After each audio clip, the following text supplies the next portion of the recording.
My friends, good day. We're taking another step toward World War III, which this time won't really be worldwide. Let's say it'll be a third war, more of a European one, because you see, it's Europe's tradition to have bloody wars every century. But this time, I think the world has understood very well. There is a very belligerent Europe. It's belligerent towards Russia, towards China, towards the United States, towards the BRICS, practically towards everyone. Even we in Algeria today are starting to suffer from the aggressiveness. I don't want to say France, but actually from the Macron camp. It's a country that is becoming, let's say, one that looks for trouble with everyone, with the whole world. As Macron's speech tonight illustrated quite clearly, it's Macron repeating ad nauseum what he's been saying for years, the same thing, the same thing. And we can't give him the benefit of the doubt. Why? Because from day one, this war was completely avoidable. All we had to do was not try to expand NATO to Russia's borders. That's a red line. They knew perfectly well that by going there, they would trigger a war. They had absolutely no reason to go, but they wanted to go anyway. The end result is that we end up with a war that they escalated. That means if Macron had acted in good faith, he would have said, yes, we tried peace talks, we called for disarmament. We tried to find compromises with the other side, with Russia, but in the end, there weren't any. That would have been understandable, but no. From the very beginning, from the first day, there were never any roundtable talks, there was never any negotiation, there was never any call for disarmament. On the contrary, from the very beginning, they followed the classic recipe to make the situation worse. First of all, Ukraine is not part of the European Union. It's not part of NATO. It's just a country that they pushed, for them, Slavs against Slavs anyway. It's Christians killing Christians, honestly. It's like killing two birds with one stone, in a way. They found Zelensky, who was put in place by the United States, so he's under their control. So from there, things are speeding up. Now, the war isn't meant to be won. It's simply not a war that can be won. When you start a war, you define what the goal is. What's the goal? When you get into a fight, you have to clearly define and articulate what you want, what you consider. That means today, what is the situation that makes a country like France or a country like the United Kingdom consider that it's over? They can go home and stop. They've won. Clearly, what they want is to dismantle Russia. They consider that nothing less than dismantling will do.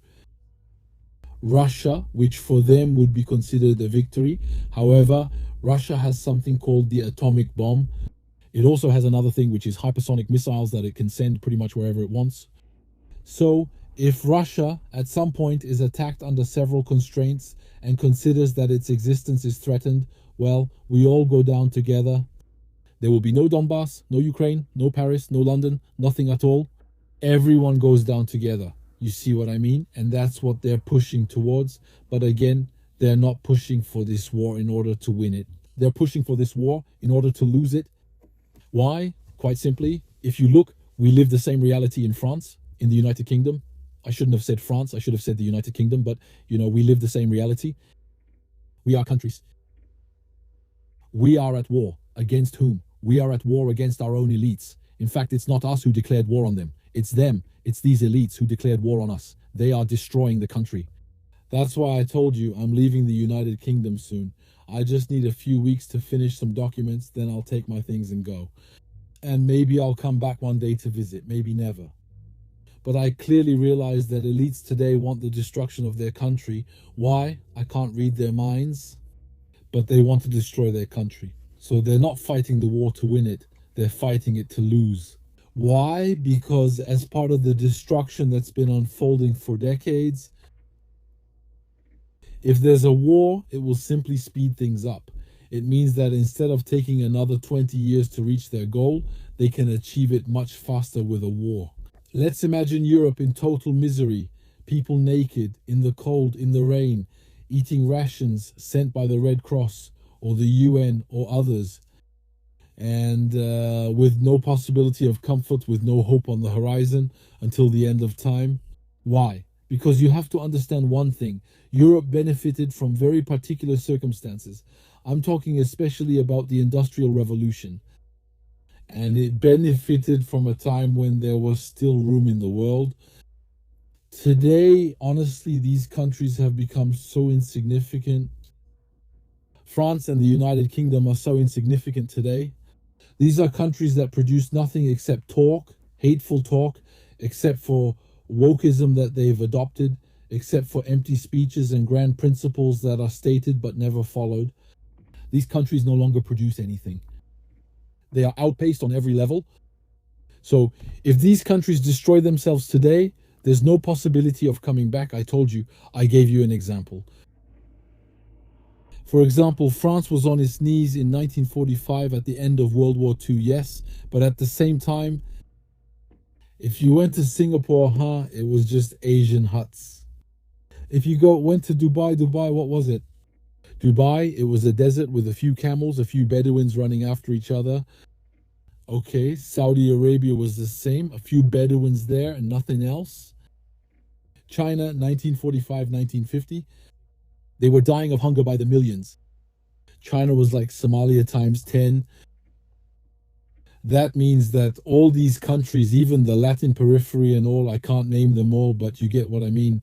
In 1945, Europe, even on its knees, could still get back into the economic picture and back onto the world stage. Today, that's no longer the case. Today, a destroyed Europe would be a Europe that is finished for generations. I don't know what it would take in the future for this Europe to recover. It would truly become third world. It would be over. And that's what they want. Why? It's very hard to say. There are probably spiritual reasons. There's money. There's a history of money. There are a lot of things. It's very difficult to give a reason for that. But in any case, I think today, with time, that we've been unfair to Biden because, yes, Biden, his administration started this war, made the army situation worse. I agree. Except that Biden is no longer here today. Biden is no longer here. He's probably in a nursing home somewhere eating soup or mashed potatoes or something like that. And he doesn't really know anymore. Well, he's been gone for years now. But he's no longer in the White House. So who's driving this war? The United States says we don't want this war anymore. Frankly, we're not interested. Who's driving it now? Europe? More precisely, who in Europe? But the UN said, I'm not interested in your business. I'm going to step away. The Eastern European countries, some say, well, stay away. We find France and the United Kingdom really at the forefront. Germany is a little bit behind, a bit mixed, but that's it. But really, the main focus is France and the United Kingdom. You see, between them, there's nothing to start a third world war over. But there's enough to start a war where these countries could really, really suffer deeply. So it's also an opportunity for the European Union to define itself, to take back a prerogative that wasn't really part of its catalogue, if you will, and to define itself as a superstate. That is to say, the European Union now controls, it makes the laws for the member countries. Its justice, its courts are above those of the member countries. It controls the borders, it controls finance. What's left for it? Defense. This is the perfect opportunity to create a European defense. That literally means von der Leyen discussing arms contracts that she sells by SMS, just like during the great COVID era. And countries that are now giving up the last scraps or last crumbs of sovereignty, handing them over to this administration. So let me tell you something. I'm not here to make friends. I'll tell you something. Maybe it won't make me any friends, but I'm going to say it quite clearly. Frexit will happen the day the European Union collapses. There won't be a Frexit before that. That doesn't exist. Look at us with Brexit. We don't have Brexit. We were lied to. I mean, simply. All right. Okay, I'm in the United Kingdom. When I'm in the United States, the bottles aren't attached. When I'm in Africa, the bottles aren't attached. All right? It's just a symbol, a detail, right? But we understand each other. The laws that are passed in the European Union, we get them within the week, within the day. We get them here. Okay? So what happens is, you see, von der Leyen comes here. Our Prime Minister talks about our European partners, all that. We're 100% aligned with the European Union. Nothing has changed. Things have even gotten worse. So I would like to tell you that regarding Frexit, I think the rot within the European Union is so deep That means that when the European Union comes into a country, it buys off the entire political class. It buys everyone. People are bought. They're ready to die, not for France, but for the European Union because it feeds them. They do the same if Brazil fed them. If Brazil had come and started offering retirement at 50, salaries of 15,000 euros a month, benefits, all that, I assure you, they would only be talking about Brazil today. That means you have elites who are just in it for the money. They're there just to sell the country. People with strong principles, that's over. Just look at your assembly. Your assembly, at one time, there were big names in it. Look at the kind of intellectuals like Malraux and others who were in the National Assembly. Today, you only have thugs, you have idiots, you have fools in the National Assembly. That shows you these are people who are just there to take advantage, sell the country, and say goodbye. So, regarding those who think there will be a Frexit one day, I don't think there will ever be a Frexit. Even if there was a referendum, and even if you voted for it, it wouldn't happen. The referendum will be cancelled, or they'd say, you're out of the European Union, but you'd still be under EU control. Just forget it. It's never going to happen. Unless the European Union collapses. Because today, the European Union is really risking everything. It's either we become a super state and relegate these nations to the background. That means they literally become provinces without any prerogatives. Or, well, we go into a total war and then, well, no one will come out alive. That's it. Or even both at the same time, It's not just two solutions. One doesn't exclude the other. So that's it, my friends. Compared to the United Kingdom, since they know that anyway, they've looted the coffers they've been looting for years, but at such a speed. I've told you several times here, look, just so you can understand a little bit of what we're going through. If you want to listen to this video up to this point, if you live in France or Switzerland or Belgium or elsewhere, if you lose your job, there are a lot of people who are losing their jobs today. Many are losing them. Companies are laying off thousands every day. Entire truckloads are leaving. Well, how long are you protected? How long do you have, for example, your salary? How long will you keep receiving your salary through unemployment benefits? Many countries in Europe get 70, 80%. People receive up to 80% of their salary, sometimes for up to 2.5 years, even 3 years in some cases. In the UK, it's zero. It doesn't exist. Okay, let me give you just an example. You're in France. You don't like the public school your child goes to because, for example, they might be bullied or something else. You put them in a private school. How much do you pay? Okay, private schools are not expensive in France because the state pays the teachers. They're employees of the state, even the teachers in private schools. The state subsidizes private schools, and there's a reason for that. It's because, well, the student who goes to a private school actually costs less because they're not in the public system. So you have to support that school, right? In the UK, a private school is the last option. You pick the cheapest one. We're talking about 12, 13, 14,000 euros per year. That's the cheapest one. Okay, so that means that in the UK, if you want to live as a person, as a family, if you want to live, you always need to have some savings. We always need to save money to protect ourselves. If you need a doctor, you must go private, which is very expensive. You can get an x-ray for 350 euros. If your child doesn't go to school, you need to have money to pay for private school. If you lose your job, well, you have to be able to live until there's zero protection. We're living in the Victorian era. And at the same time, today, what the state is doing with the Scandinavian level tax grab, it's emptying everyone's accounts. We have two raids. We have the tax grab, taxation, and then we also have the hit from inflation, explosive inflation. So what happens with both of those hitting at once is that people are broke. They are completely broke in a situation where they have no protection. You understand? It's not like we're in a welfare state where if you're broke, don't worry, the state will pay your salary, or don't worry, you'll always have a doctor. No. The state gives you absolutely nothing. And on top of that, it takes away the fruit of your labor that you wanted to set aside so you could get through tough times. That's the recipe for revolution. And on top of that, you have absolutely no control over what you want. So over what you want us to do with your money, over the choices we want to make for your country, over immigration, over economic choices, social choices, your country's involvement in various projects, all of that. Like, for example, net zero, right? Isn't that today the biggest one?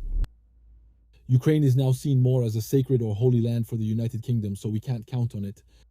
Honestly, if we'd taken half the United Kingdom's income, the British state would be negotiating and then saying, yes, well, it's not a big deal. We can find an agreement. If you take 100 square kilometers from Ukraine, they won't allow it. They'd risk a nuclear bomb first.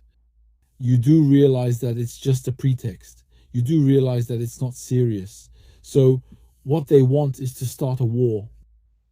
That way, it helps galvanize the population to bring them together around something external. Saying, look, if we're living in hardship, in misery, it's not our fault. It's because of, well, it's because of Ukraine, it's because of Russia, all that. They need that. And it's obvious. It's obvious. They want that because the economy is about to collapse. You see what I mean? And look, just to give you a sense of the kind of talk, the British paper Daily Express today and other newspapers that write in exactly the same way. It's Vance, the vice president, described as a clown. That gives you an idea of the level of conversation, right? That means that while the European countries, the United Kingdom, France, are on the verge, maybe of being wiped out, of no longer existing, that their history ends there for eternity, and yet they're calling others clowns, calling them idiots. They're not even capable of coming up with a speech that doesn't sound like it's coming from the mouth of a fool. There's not even a political speech for or against. No, everyone is an idiot. Everyone is a moron. Everyone is a fool. That's it. There's nothing else. People act like this because they're fools. They're very shocked by the actions of Putin, by the actions of Vance, by the actions of Trump. Why? Because they're not used to it. We're not used to it in Europe. It doesn't exist. It's a concept that doesn't exist to see leaders act in the interest of their own country. That doesn't exist in Europe. First of all, Europeans, typically the French especially, they'd rather die, I assure you. They'd rather get hit by an atomic bomb, freeze to death, watch their children die, watch their own children die of hunger in front of them, than vote for their own interests. That's just not possible.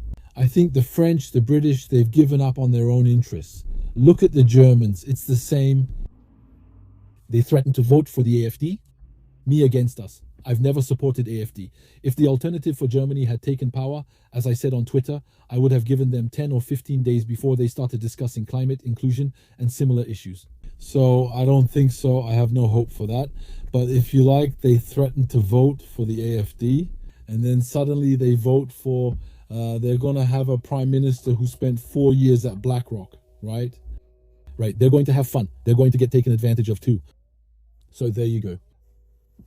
The fact is that today we need a war to be able to precisely galvanize the population who are dying in the gutter, but who understand that, well, it's for a good cause, it's for your country, all that. And then it's just madness. It's just madness. It's a form of madness, but I see what they did in 1939. I see what they did in 1914. I understand I wasn't there, but today I can see a bit of the mentality. I see how they escalated things. I see how they did everything to make the wars break out. I wasn't alive at the time, of course, right? But I'm starting to get a bit of an idea of what was done. I'm starting to understand a little. Millions of people were sent to their deaths while great fortunes were being made with the blood of the innocent. In any case, thank you, my friends, for watching this video up to this point. Honestly, I said I'm leaving in a few weeks. I'm starting to have doubts. I'm wondering if maybe I shouldn't leave in a few weeks, if maybe I should just leave right now, you know? It's, I think at the speed things are going, I'm starting to have doubts. Honestly, I'm really starting to have doubts. I'm wondering if I shouldn't just get out of here even faster than that. Anyway, I'll keep you updated. Thanks for listening, and I'll see you in the next one.